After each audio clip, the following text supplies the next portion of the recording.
Right, we lead with this, an investigation into alleged corruption that strikes at the heart of our children's future. The Gauteng Department of Education has now issued a stern warning after reports surfaced of a brazen school placement fraud.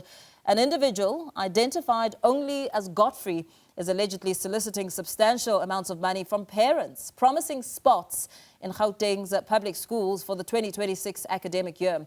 Parents are strongly cautioned not to pay anyone who claims they can secure a school placement. According to the GDE, no private person can fast-track the placement process, saying those who pay these fraudsters are paying for nothing, as all placements are managed strictly through the official GDE Online Admissions System. On the line, we have the Gauteng Department of Education spokesperson, Steve Mabona, to talk to us on the extent of this fraud. And all parents need to know about the enrollment of their children. Steve, a very good afternoon to you. Thank you so much for your time. I mean, investigation and accountability is really at the center of this matter, where parents are vulnerable. What specific steps have you taken as a department since noting the reports regarding a certain Godfrey? And has the department opened a formal criminal case or referred this matter to law enforcement at all? Good afternoon, Mpo, and to all our viewers. We were made aware about that incident by some media outlets, and we made inroads to check on the screenshots that were sent to us, and we then had to interact with the law enforcement to say they need to check for us on who this person is and where do they operate from, because, like as we said, no private person, including our officials, they will not be in a position to fast-track the process of placements, because we do that online. We look at the lists that will be coming from school, being verified by the district, and they'll move to head office, and we will then be in a position to place our children. So we will continue with that. That's why we had to caution parents. But the other thing that we had to address was anxiety that was coming from parents. They are impatient, understandably so, because children are asking where is my school for next year and such things. So we continue with the process of placement, and we're not stopping, because we know that some parents were probably under the impression that we are stopping on the 30th of October, and we did not say we are stopping. So we'll continue with the process of placement. And one can understand the level of anxiety and impatience that parents and learners alike may be falling under, and really also get a sense of how they can fall victim to such a scam. Can your department provide an estimate of the number of parents or schools that may have been targeted by this alleged scam? And is there any concern that this fraudulent activity may have compromised the integrity of the official placement list at all? Yeah, it dents us as a department, because if information is going to be peddled that our employees are doing things that are untoward, it becomes a challenge, because some parents will then think that that is happening, and only to find that we can't even account for that person in the department. So we just want to caution parents that any service that we do, we can't pay. And more so, any placement can be fast-tracked by an individual who will say there's probably a number of spaces that are available and all that. We can only go in the system and check whether the school has reached capacity or not. And if the school has reached capacity, then what we're going to be doing effectively next week, we will be transferring the applications to schools that still have space and those that parents probably did not apply to in the neighboring, because there are parents that will apply to 4 of the high-pressure schools only. And it becomes a challenge, because they don't even apply to a school that is closer to them. So we're going to continue in place, but then they will be given an opportunity to object, because they would have not applied at those schools, and they can also appeal.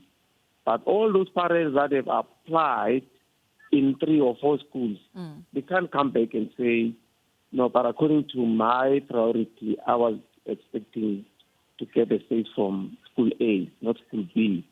But you would have applied to all those, because we started to explain when we were interacting with the parents to say, if you choose 3 schools, we might give you 1 out of the 3. And you must make sure that you choose schools that you will not going to have problems with. And many they've been choosing.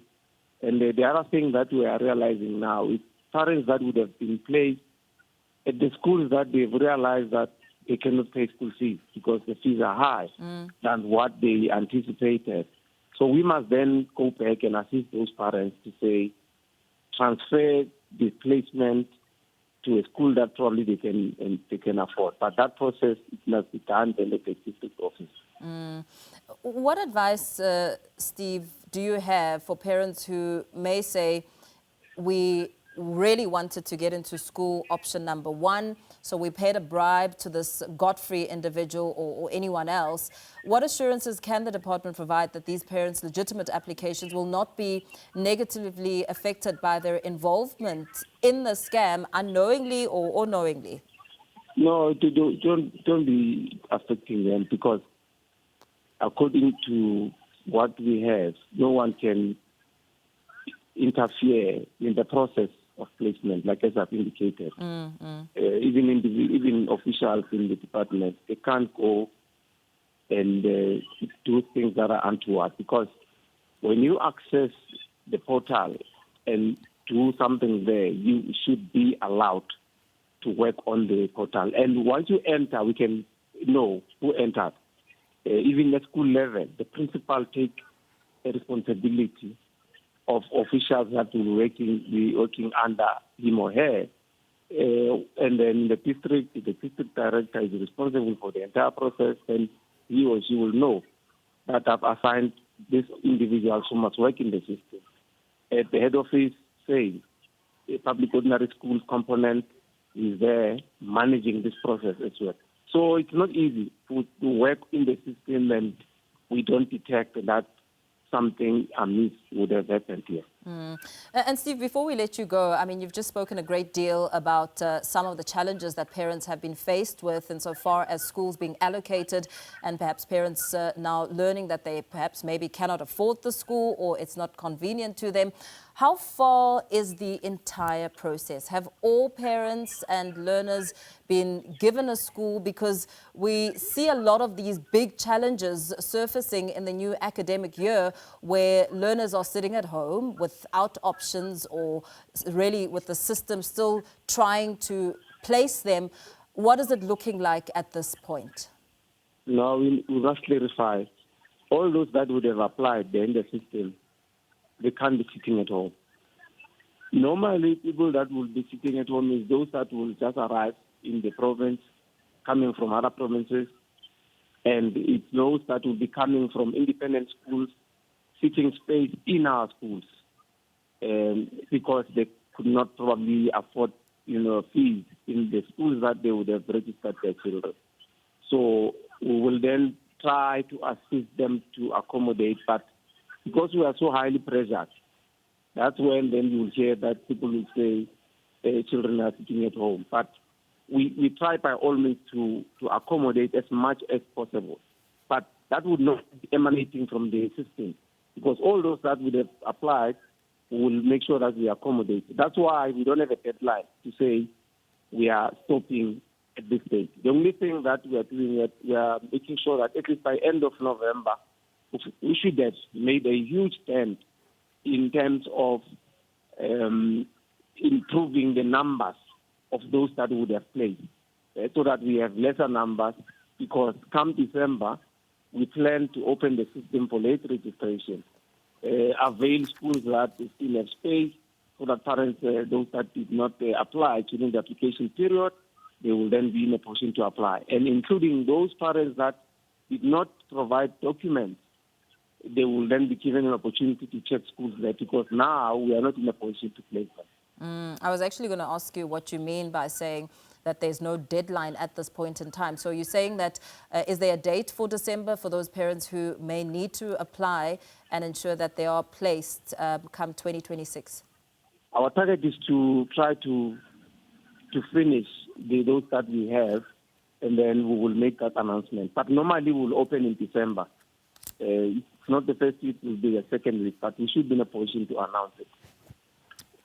Very well. Thank you so much for speaking to us this afternoon.